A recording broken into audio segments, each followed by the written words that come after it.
পর্দায় উঠেছে ৭৫তম বার্লিন আন্তর্জাতিক চলচ্চিত্র উৎসবের।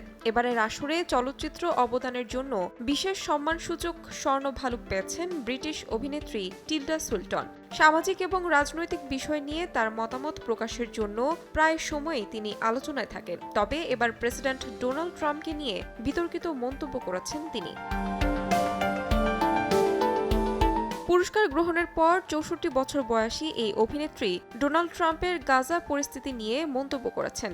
যদিও সরাসরি তার নাম না নিয়ে তিনি কঠোর সমালোচনা করেছেন। টিলডা বলেন, আমরা এই রাষ্ট্র পৃষ্ঠপোষিত এবং আন্তর্জাতিকভাবে স্বীকৃত গণহত্যা দেখতে পাচ্ছি। কিছুদিন আগেই ট্রাম্প বলেছিলেন তিনি গাজা খালি করে এখানকার সব বাসিন্দাকে প্রতিবেশী দেশ মিশর ও জর্ডানে পাঠাতে চান। মনে করা হচ্ছে বার্লিনে সেই মন্তব্যের প্রতিক্রিয়া জানালেন টিলডা। তার এই মন্তব্যে গাজা সংকট ও ট্রাম্পের ভূমিকাকে কেন্দ্র করে তীব্র ক্ষোভ প্রকাশ পেয়েছে। এই বছরের উৎসবে স্বর্ণ ভালুকের জন্য লড়ছে ১৯টি সিনেমা। মূল প্রতিযোগিতা বিভাগের বিচারক মণ্ডলীর প্রধান হিসেবে দায়িত্ব পালন করছেন আমেরিকার প্রযোজক টড হেইঞ্জ।